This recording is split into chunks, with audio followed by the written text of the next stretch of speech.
Voilà, donc ici on va faire les configurations de Lewis de 4 acides. L'acide hypochloreux, l'acide chloreux, l'acide chlorique et l'acide perchlorique.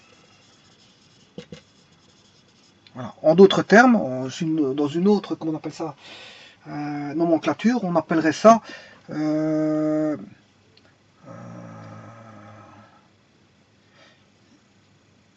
l'hypochlorite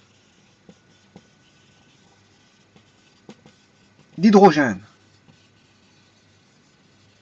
Celui-ci serait le chlorite d'hydrogène. Celui-là, le chlorate d'hydrogène. Et celui-ci, le perchlorate d'hydrogène. Voilà. Alors, là, on a les quatre acides. 2, 3, 4. Simplement, il faut vous dire qu'il y en a un qui fait HClO, un qui fait HClO2, HClO3 et HClO5. Alors, tout ce que je peux vous dire, c'est que les valences du chlore, bon, en général, c'est 1, 3, 5 et 7. Bon, on va déjà voir si on a bien ceci, 1, 3, 5, 7.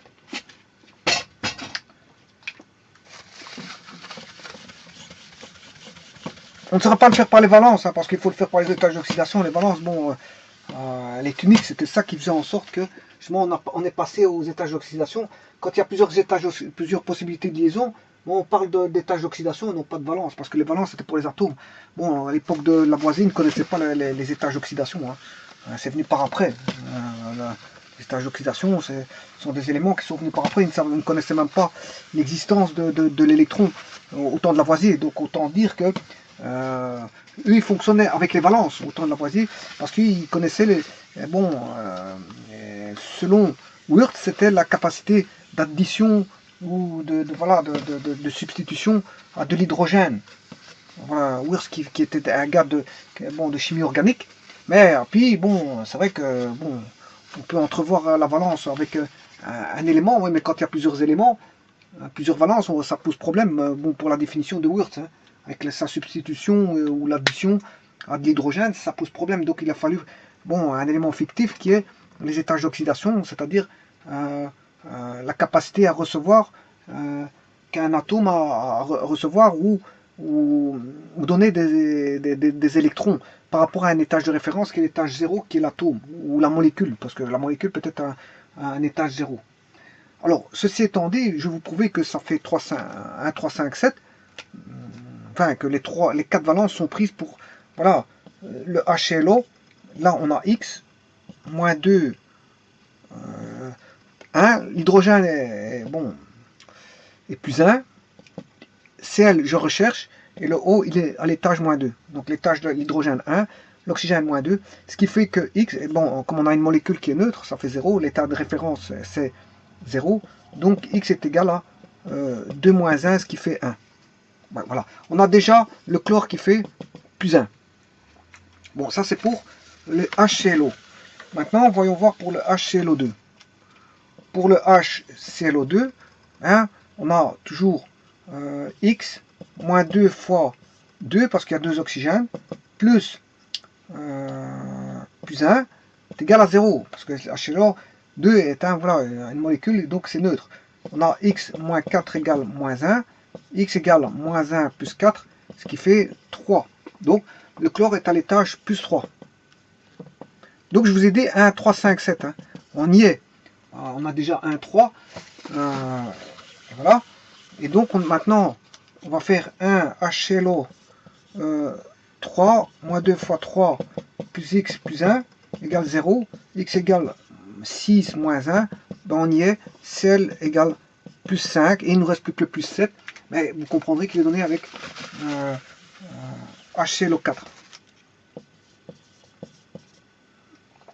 Là, moins 2 fois 4, plus X plus 1 égale... c'est normal, hein, parce que, bon, là, on a un oxygène, là 2, là 3, là 4, et là, l'hydrogène fait plus 1. Donc, fatalement, c'est chaque fois...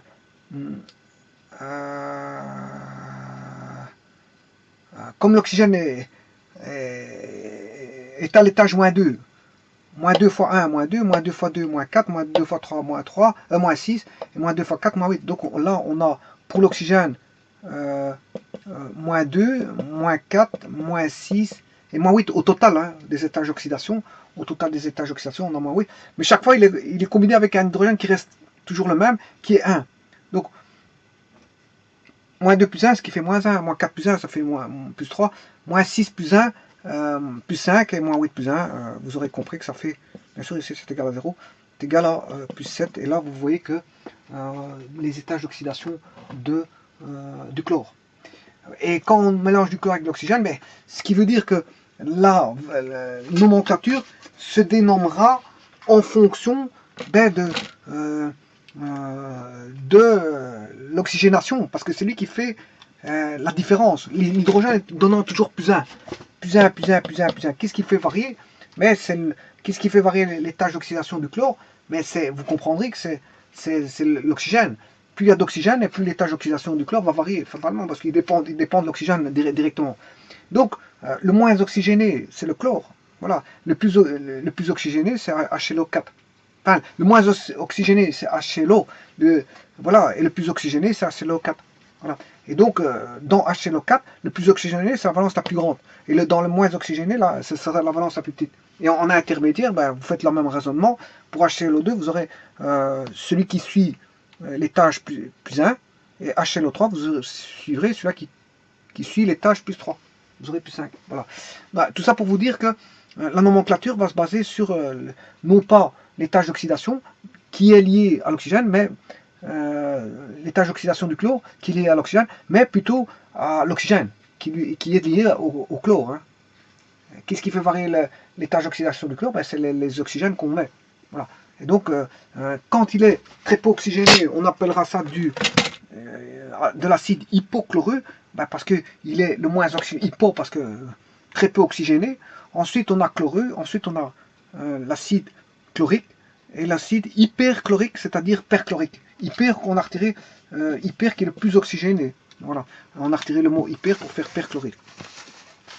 Voilà. Et sous une autre dénomination, on a hypochlorite d'hydrogène, chloride d'hydrogène, chlorate d'hydrogène et perchlorate d'hydrogène, suivant voilà, le nombre d'oxygène, et donc s'ils sont peu ou prou oxygénés, comme on dirait.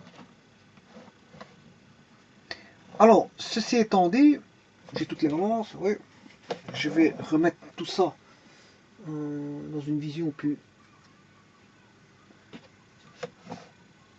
Voilà.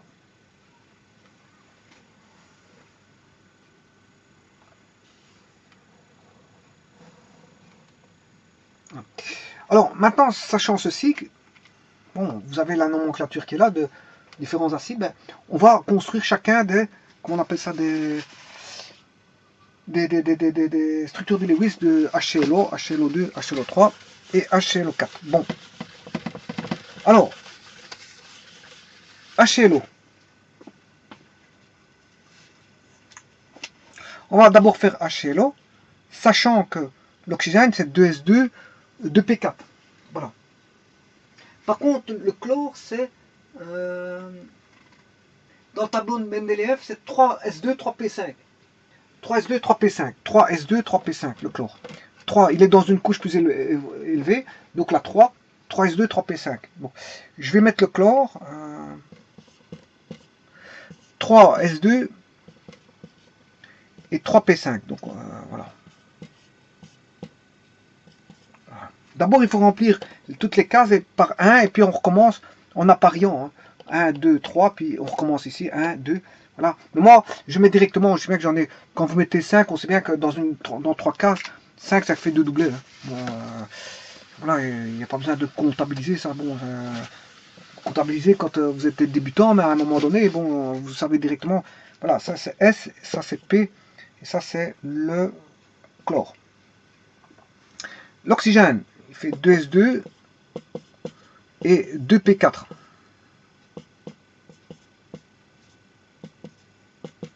Alors, il fait ça. Mais on a bien sûr de l'hydrogène aussi, qui est 1S1. Voilà. Une seule couche et qui possède qu'un seul électron. Alors ici, c'est très facile. Hein. Pourquoi? Parce que je vais lier ceci comme ceci et j'ai la configuration du HClO, voilà, qui est HOCl.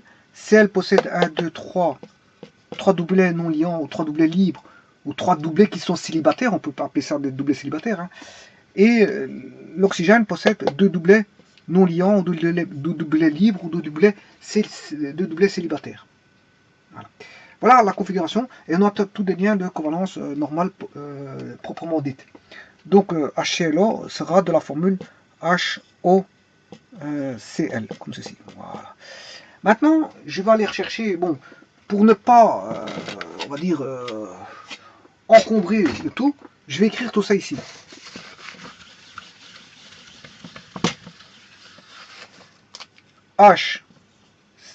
HClO, eh bien, sa configuration de Lewis, c'est HOCl.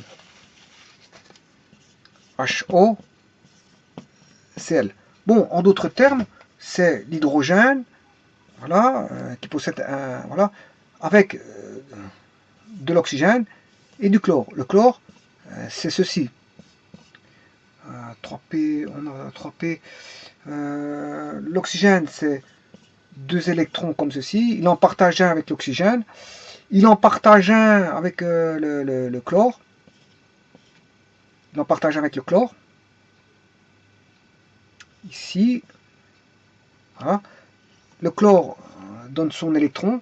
Et là, on a bien un lien de covalence normal. Et là, il a bien 1, 2, 3, 4, 5, 6. Bon, on a ceci, si vous voulez. Voilà, bon. Ça, c'est pour l'HClO.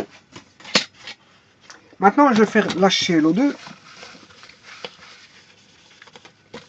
Et là, j'ai besoin de 2 oxygènes.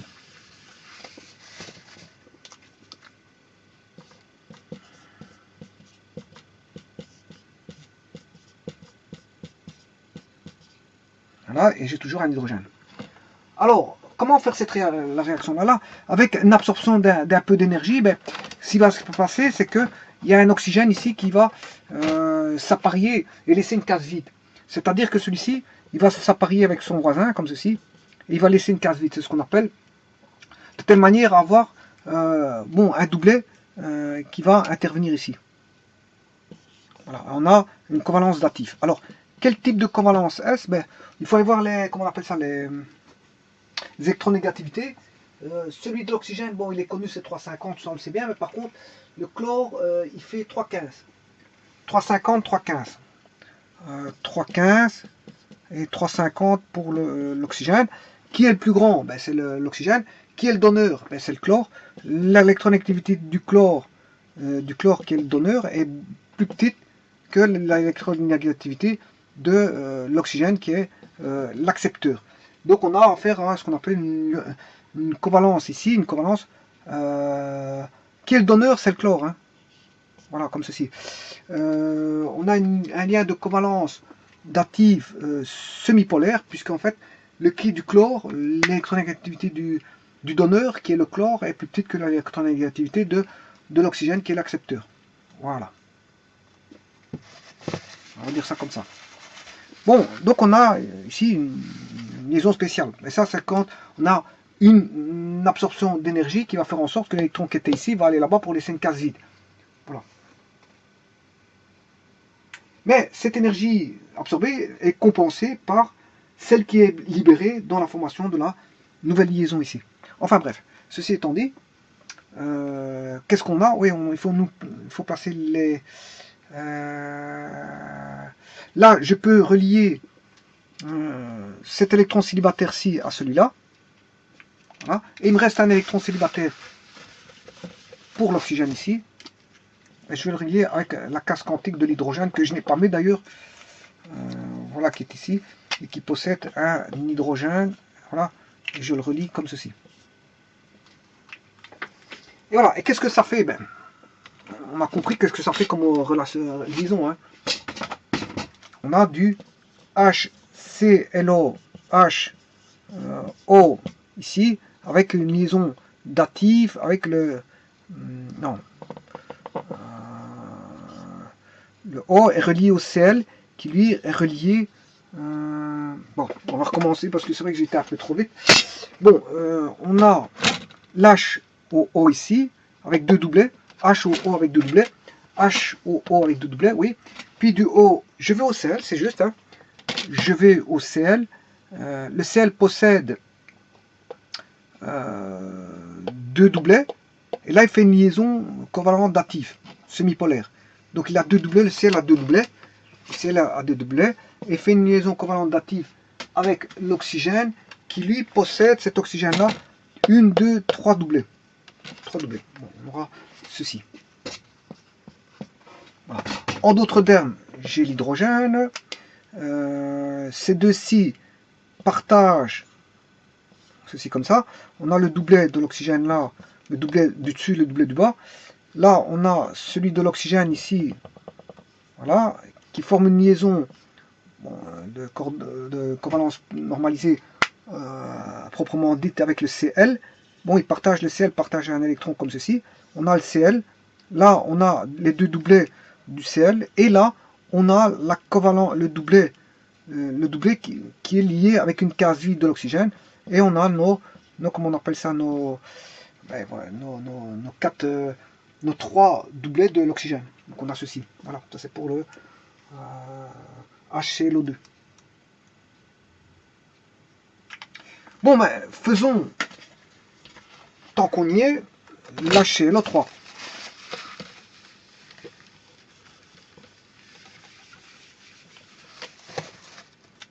Voilà, l'HClO3. Donc on a O, comme ceci, comme ceci, comme ceci.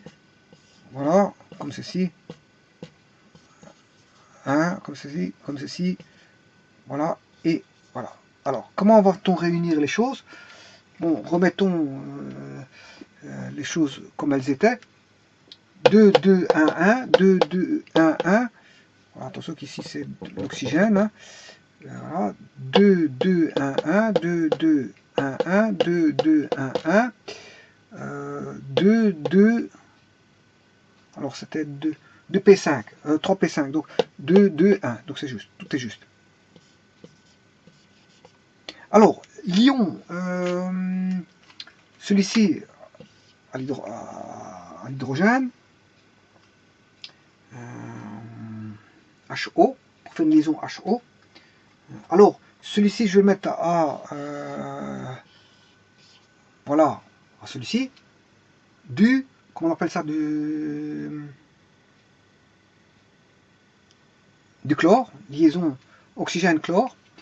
Ici, avec une absorption d'énergie, lui va s'apparier avec sa case voisine, et lui va s'apparier avec sa case voisine. Donc on aura deux appariements, de telle manière à ce que le doublet ici va faire une liaison, le doublet ici va faire une liaison avec la case vide, ici, voilà, et le doublet du chlore ici va faire une liaison avec cette case vide ici. Voilà. Et là, on peut écrire la formule. Hein. Bon, je peux écrire la formule. Donc on aura H qui est lié à l'oxygène avec deux doublets, voilà, qui lui est lié à... Ouais, bon, j'aurais peut-être pas de place ici, je vais faire peut-être juste descendre, je trouverai peut-être de la place ici, ouais. Donc je vais faire juste en dessous là, H, l'oxygène avec deux doublets. De l'oxygène, on va au chlore. Le chlore ne possède cette fois-ci plus qu'un seul doublet. Voilà. Et donc ça veut dire que si je fais encore une liaison avec un autre oxygène, le chlore n'aura plus de doublet. Hein. Et il perd ses doublets quelque part. Hein. Voilà, il perd ses doublets. D'ailleurs, vous allez voir, je conjecturerai pour HLO3. Parce qu'ici, je suis en HLO2. Hein. Je suis en HLO3. Après, je conjecturerai avec HLO4. J'ai fait HLO2. Voilà. Oui, parce que ça, ce n'est plus d'actualité, ceci. Hein. Voilà. Maintenant, je suis en train de faire HClO3. Donc HOCl. Et là, bon, j'ai une liaison dative vers deux oxygènes qui possèdent 1, 2, 3, 1, 2, 3. Voilà, on aura ceci. Voilà. Alors maintenant, je vais conjecturer, il n'y a pas besoin de dessiner pour HClO4, hein, parce que bon, on a compris le jeu. Hein. Donc on démarre à partir de HClO, acide hypochloreux. Ouais, ici c'est HClO2, bien sûr j'ai oublié un 2, c'est pas un problème, parce qu'il y a 2 oxygènes. Bon, pour HClO2, eh bien, ouais, je vais écrire en plus petit pour faire les analogies. Donc j'ai O, Cl avec 2 doublets, Cl, oui, non, avec un 3 doublets, parce que c'est HOCl. Par contre, ici, j'ai plus que 2 doublets, liaison dative avec l'oxygène qui, lui, possède 3 doublets. Voilà. Alors, maintenant, voyons voir pour HClO3, on aura H, O, Cl, liaison dative comme ceci, avec un oxygène qui est comme ceci. Voilà. Alors maintenant que ceci étant fait, voilà, ceci étant fait, eh bien maintenant je vais conjecturer pour HClO3, HClO4. J'ai pas besoin de faire ceci, hein. Il n'y a pas besoin de faire ceci, c'est pas un problème. Donc vous voyez que les étages d'oxydation, heureusement qu'ils ont été inventés, parce que sinon avec les valences, ça ne suffit pas pour faire tout ça. Hein. Ça ne suffit pas, les valences ne suffiraient pas. Parce que les valences, bon, c'est un bras de valence, voilà, ça donne pas plus justement. Les bras de valence, il n'y en a qu'un seul. Les étages d'oxydation, on en a plusieurs. Donc ça permet de répondre à la multivalence, à la polyvalence des valences, la polyvalence des valences. Donc les étages d'oxydation répondent à la polyvalence des valences. Parce qu'une valence, normalement, bon, dans le groupe 1A, on a la valence 1. Dans le groupe 2A, on a la valence 2. Dans le groupe 3A, on a la valence 1, 2, 3. Dans la valence 4, on a la valence 1, 2, 3, 4. Voilà, donc vous voyez qu'on a chaque fois bon, un nombre de bras de valence en fonction, je veux dire, du groupe où il se situe l'élément, où se situe l'élément. Bon, et je pourrais continuer comme ça pour aller jusqu'au groupe 8A. Mais en fait, la valence, c'est le nombre d'éléments qu'un atome peut avoir en liaison. Mais bon, ici, quand on a des ions, on peut avoir, voilà, ou des éléments qui peuvent avoir plusieurs valences, et on parle de polyvalence. Et la polyvalence ne s'explique que par les étages d'oxydation, parce que ça ne suffit pas. Les valences ne suffisent pas à expliquer, je veux dire, voilà, c'est pour ça Wurtz, la définition de Wurtz a été, je dirais, limitative. Limitative parce que c'est vrai, pour certains, surtout lui qui a travaillé dans la chimie organique, bon, il peut voir que c'est vrai pour les, comment on appelle ça, pour sa chimie organique où il y a, bon, on a des éléments avec des hydrogènes qui sont souvent en liaison avec des hydrogènes. Bon, on peut expliquer la valence à travers de la liaison de substitution ou d'addition à l'hydrogène, mais ça ne suffit pas parce qu'à un moment donné, avec la multivalence ou la polyvalence, mais il faut passer par des étapes, enfin par une, voilà, par ce qu'on appelle les étages d'oxydation, le nombre d'oxydation, le degré d'oxydation, et c'est justement ça que je suis en train de, je veux dire, d'élaborer dans la structure de Lewis, pour voir la polyvalence. Hein. Voilà, polyvalence due aux étages d'oxydation, c'est ça qui explique les différentes voilà, formations des liaisons pour un atome, et donc donne une certaine richesse, une variété moléculaire. Ceci étant dit, bon, vous voyez qu'ici j'ai mis HClO3, mais vous aurez compris que pour HClO4, mais on aura tout simplement ce doublet qui va faire ceci. Hein. Le doublet qui était là, ben, il va faire ceci pour aller vers l'oxygène qui lui sera voilà, comme ceci. On a là cette fois-ci on a du HClO, non pas 3 mais 4. Voilà. Avec 3 liaisons. Auparavant on avait 2 liaisons datives, 2 2 liaisons d'actifs et maintenant on en a 3. Donc HClO, il n'y a aucune liaison d'actifs. HClO 2, il y a une liaison d'actifs.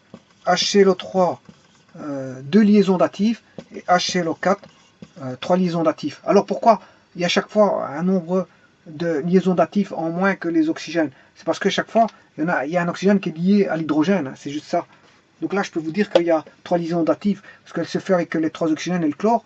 3 oxygènes et le chlore, mais il y a un oxygène qui est lié à l'hydrogène, mais lui, c'est une liaison covalente normale. Hein. C'est normal. Une liaison covalente normale polarisée. Non, une liaison covalente, oui, polarisée, c'est une liaison covalente proprement dite, c'est ça que je veux dire. Par opposition à liaison covalente d'actifs. Voilà. Et donc ici, c'est une liaison covalente d'actifs semi-polaires pour celui-là et celui-là. Voilà, je vous remercie.